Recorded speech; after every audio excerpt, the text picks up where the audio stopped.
Alléluia. Donc ce n'est pas facile. Il faut apprendre à donner. Donner pour l'œuvre de Dieu. Amen. Soutenez l'œuvre de Dieu. Amen. Je disais même parfois aux gens, parce qu'il y a certaines personnes, ça leur fait tellement mal de donner l'argent. Je dis, bon, ok, je vous donne le compte de Télésud, vous envoyez l'argent à Télésud directement. Comme ça passe pas par ma main. Alléluia. Parce que Télésud, les gens croient que c'est Télésud qui me paye. Non, c'est moi qui paye Télésud. Et nous sommes arrivés à une audience de 20 000 euros. Qui va payer 20 000 euros? Alléluia. Amen. Alléluia. C'est ça la foi, c'est pas facile. Beaucoup de ministères que vous voyez, vous les voyez comme ça, on a l'impression qu'ils sont très riches, mais c'est faux. Parce que l'évangile coûte très cher. C'est pour ça que les Américains, ils arrivent, quand ils sont arrivés à un certain niveau, ils achètent leur propre avion. Au départ, je trouvais que c'était exagéré, comme un pasteur doit avoir son avion. Mais ça lui évite de payer des billets, et puis il se déplace quand il veut. Un seul dimanche, il peut aller dans 3 villes pour prêcher. Parce qu'il a son avion. Et pourquoi d'ailleurs, je ne comprends pas, les gens qui veulent que les pasteurs soient toujours pauvres, pourquoi les pasteurs doivent être pauvres et puis les gens du monde doivent être riches? Pourquoi? Je ne comprends pas.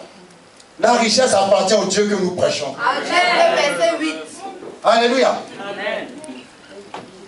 Non, n'écoutez pas ces gens-là qui vous disent de ne pas donner la dîme. Et je dis toujours, vous ne m'envoyez pas vos dîmes. Vous donnez la dîme dans votre église.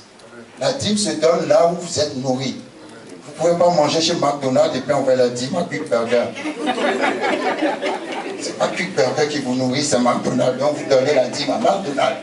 Mais si vous voulez vous envoyer des offrandes pour soutenir Quick Burger. Mais la dîme, c'est pour la maison. Parce que si toi tu es dans mon église, à un moment donné, tout le monde envoie ça dîme à Lomé et puis à Kinshasa. C'est bien. Mais quand la dîme part là-bas, qui va payer le loyer de l'église et puis les factures de la maison? Je ne dis pas de ne pas soutenir les autres. Il faut les soutenir avec les offrandes. Mais la dîme, c'est pour ta maison.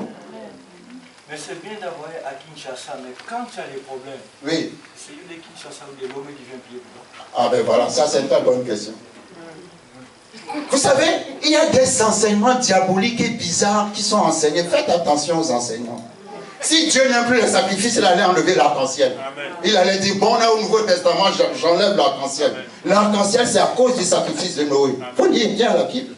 Si l'arc-en-ciel sort depuis l'Ancien Testament jusqu'au Nouveau Testament, c'est que Dieu aime toujours les sacrifices. Et les sacrifices, avant, ils offraient des animaux. Maintenant, on sort l'argent. Les animaux, c'est l'argent maintenant. Alléluia. Sortez l'argent. Payez des billets à vos pasteurs qu'ils aillent évangéliser. Soutenez des ministères. Et vous allez voir ce que Dieu va faire pour vous. Parce que l'argent, vous savez, il y a quelqu'un qui m'a dit, oh, tu sais, comme c'est l'œuvre de Dieu, Dieu va envoyer l'argent. Alors moi je dis, tu as déjà vu Dieu quelque part? Qui a déjà vu Dieu quelque part en train de distribuer l'argent? Dieu va envoyer l'argent, ça veut dire que Dieu va te parler pour que tu donnes ton argent. C'est comme ça que Dieu envoie l'argent. Alléluia. Amen. Donc si bientôt vous ne nous voyez plus à Télésud, il faut savoir que c'est parce qu'on n'en peut plus. Amen. Si vous êtes partenaire millionnaire, vous voulez régler la dette pour nous, c'est bien. Amen. Mais ne soyez pas étonnés si nous ne sommes plus à Télésud, ça sera dommage, mais bon, voilà. Nous vivons dans un monde, il faut être pratique et réaliste. Alléluia. L'évangile coûte cher pour se déplacer. Il faut payer un billet d'avion. Il faut aller dans un hôtel, il faut manger. Amen. Amen. Ça coûte. Donc il faut soutenir l'œuvre de Dieu. Quand, comment dirais-je, Gédéon a eu la visitation de l'ange dans Juge chapitre 6. L'ange ne lui a rien demandé. L'ange est venu lui dire, voilà, Dieu a dit que c'est toi qui vas délivrer Israël. Et puis l'ange partait, Gédéon lui a dit, attends, tu ne peux pas venir me voir comme ça, tu vas partir sans que je ne te fasse un sacrifice. Et l'ange s'est assis. Et Gédéon est parti pour préparer la nourriture, il a ramené. Voilà mon sacrifice. L'ange l'a touché avec son bâton et puis ça s'est envolé, enfumé. Et l'ange lui a dit, je suis Jéhovah Shalom. La Bible dit, dans la même nuit, Dieu lui a dit, il y a l'autel de Baal dans la maison de ton père, va renverser cet autel. S'il n'avait pas donné l'offrande, il n'aurait jamais eu la révélation que la raison pour laquelle il est arriéré, c'est à cause de l'autel de Baal de son père. Parce que l'offrande amène toujours la révélation et la délivrance. On a donné, prié, donné, prié, jeûné, jusqu'au jour où il a dit, Seigneur, si tu me donnes un fils, je vais te le redonner. La Bible dit, elle a jeûné, prié, Pénina s'est moquée d'elle pendant plusieurs années. Mais quand elle a dit à Dieu, je vais t'offrir un fils si tu me donnes un fils, la Bible dit dans la même année. Elle a eu Samuel. Amen. Elle a donné Samuel. Elle en a eu 5 après. Alléluia. Amen. Vous ne pouvez pas donner à Dieu sans recevoir. Il y a quelqu'un qui m'a téléphoné un jour, pasteur, je t'aime beaucoup, tu prêches très bien. Parce que ce que j'aime chez toi, c'est que tu ne parles jamais d'argent. J'ai dit à Florent, je vais la décevoir bientôt. Faut donner, je vous encourage. Soutenez vos pasteurs, soutenez vos églises, soutenez l'œuvre de Dieu. Et vous allez voir comment Dieu... Pourquoi Jésus est sorti de David? 2 Samuel 7. David a dit, je vais bâtir une maison pour Dieu. Dieu a dit, je vais te bâtir aussi une maison. Sur le trône d'Israël sortira toujours un de tes descendants jusqu'à ce que Jésus-Christ est arrivé pour s'asseoir éternellement sur le trône. Ça a commencé comment? Parce que David a voulu bâtir une maison pour Dieu. 2 Samuel chapitre 7. Tu bâtis pour Dieu, Dieu va bâtir pour toi. Amen. Alléluia. Amen. Tu bâtis pour Dieu, Dieu va bâtir pour toi. Et il faut donner à Dieu, pas les centimes, les billets. Les billets, quand on dit le CD, le DVD coûte 5 €. Oh, pasteur, c'est trop cher. Mais la même personne qui te dit que c'est trop cher, quand tu rentres dans ta voiture et qu'il te donne, en Irlande, il y a un lift, c'est-à-dire, il te prend pour te déposer à la maison. Dans la même voiture, la personne qui se plaint que le CD là, c'est 5 €, tu verras les DVD, je ne vais pas citer leur nom, alléluia, qui coûtent 40, 25, 30 €. Pour faire les danses du monde. Mais pour ça, c'est pas cher. Mais quand c'est pour la parole de Dieu, même 5 €, puisque c'est très cher. Alléluia. L'argent délivre. Hein. La Bible a parlé de l'argent sous forme d'argent, sous forme d'or, sous forme de au moins 22 000 références sur l'argent. Qui vous a dit que Dieu n'aime pas l'argent? La Bible dit l'argent répond à tout. L'argent n'est pas tout, attention. Mais il répond quand même à tout. Si l'argent répond à tout, qui aimerait ne pas avoir quelque chose qui répond à tout?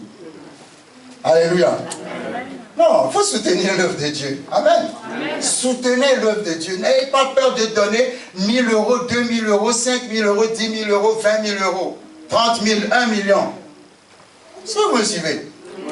Ah, vous, amen. Là. Alléluia.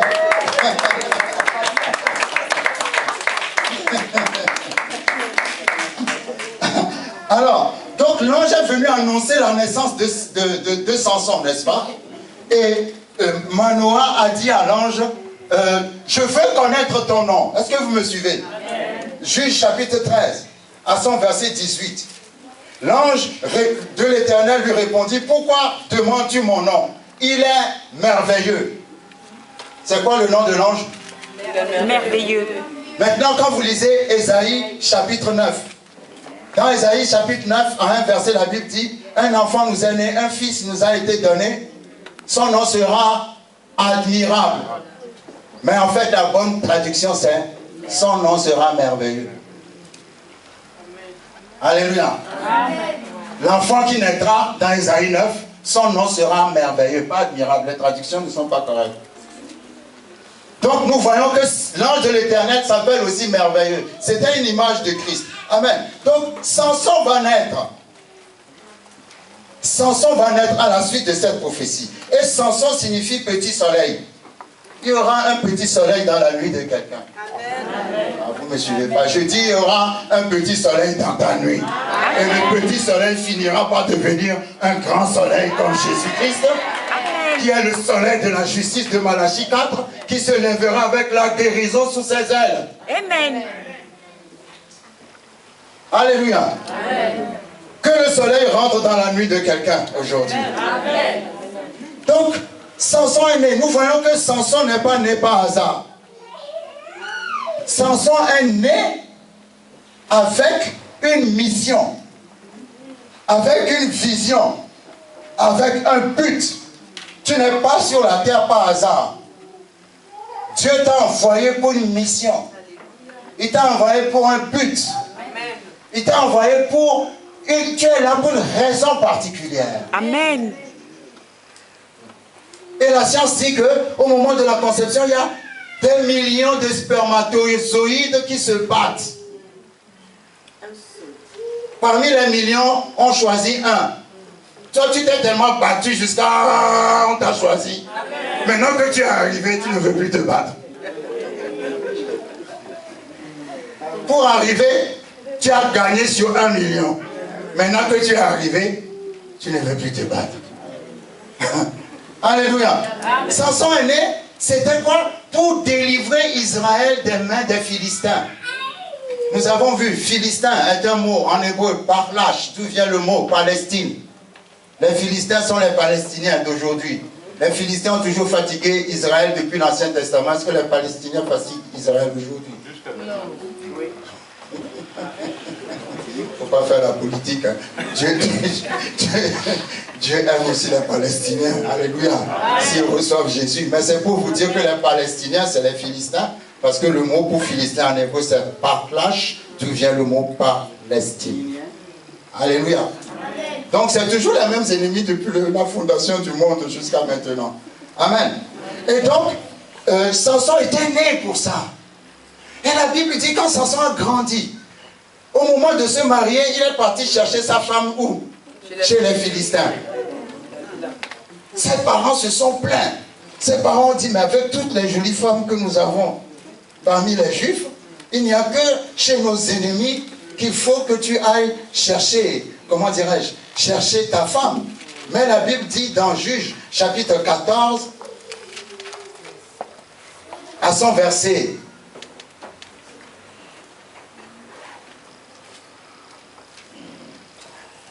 à son verset 3, son père et sa mère lui dirent, n'y a-t-il point de femme parmi les filles de tes frères et dans tout notre peuple que tu ailles prendre une femme chez les Philistins qui sont incirconcis? Et Samson dit à son père, prends-la pour moi car elle me plaît.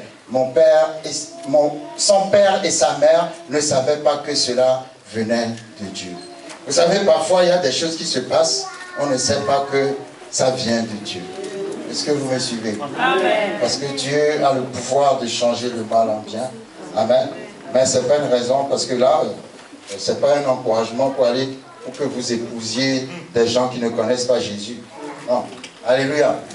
Parce que la Bible dit, il n'y a pas de communion entre les ténèbres et la lumière, entre le jour et la nuit, entre Satan et Jésus. Alléluia. C'est bien de se marier avec quelqu'un qui est dans la même alliance que toi.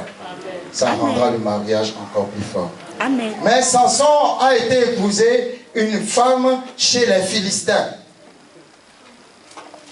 Et après avoir épousé une femme chez les Philistins, lorsque nous lisons Juge chapitre 15, la Bible dit que Samson, je ne sais pas, il a dû partir en voyage, je ne sais pas où il était parti, mais quand il était revenu, il voulait aller voir sa femme et son beau-père lui a dit non, tu n'iras pas la voir parce que nous avons donné ta femme en mariage à ton copain.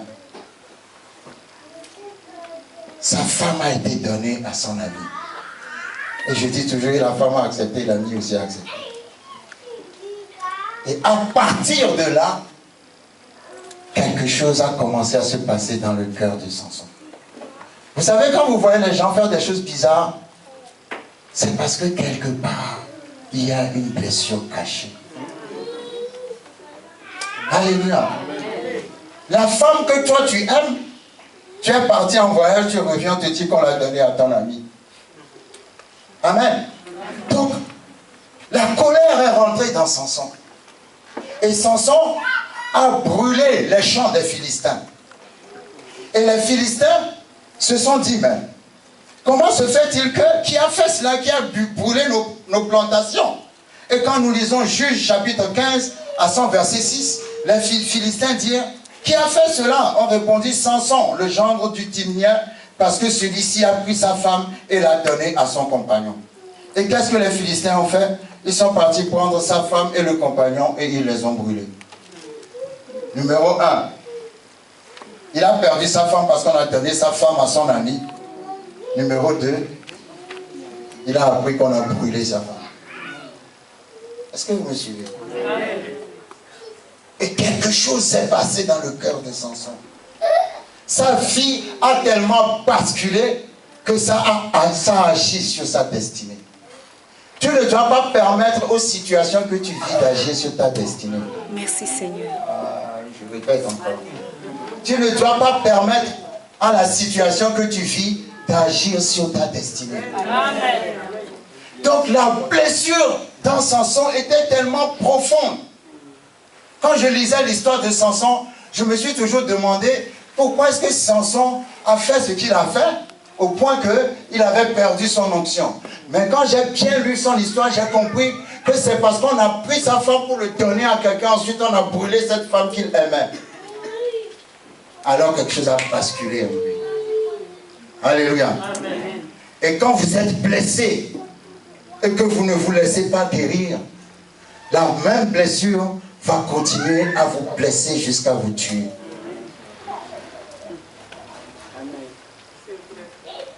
Tu es divorcé, tu veux te remarier, c'est bien. Mais sois guéri d'abord de ton divorce. Parce que si tu n'es pas guéri de ton divorce, si ton mari te battait avant, même si le nouveau est très calme, tu verras toujours en lui le mari qui te battait avant. Même s'il ne t'a pas battu, dès qu'il va dire quelque chose, tu vas croire que ça sera comme avant. Parce que tu n'as pas été guéri de ton passé. Mais Dieu dit, maintenant, je t'annonce des choses nouvelles.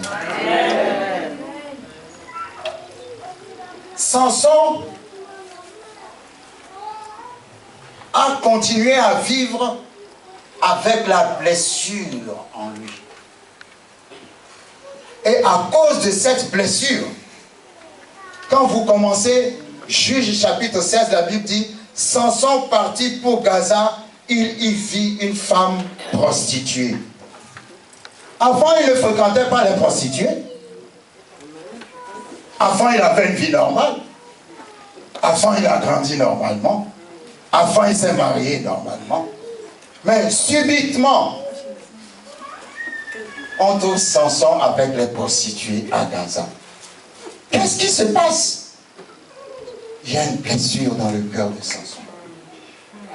Vous savez, je vais vous dire, j'appelle ça un esprit suicidaire.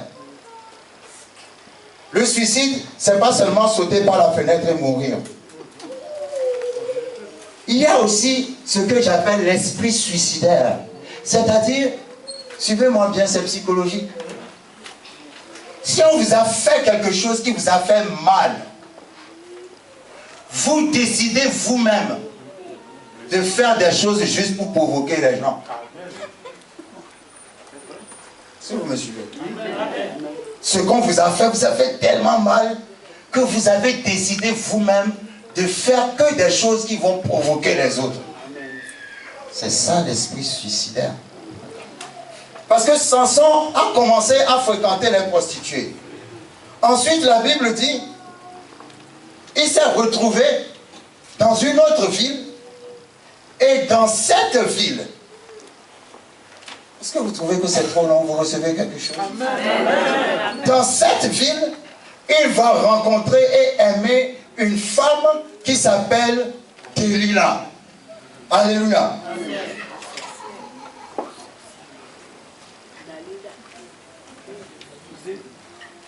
Delilah ou Dalila, ça dépend des traductions. Mais ça n'a pas d'importance. La terminaison est la même, c'est Lila. C'est pas grave.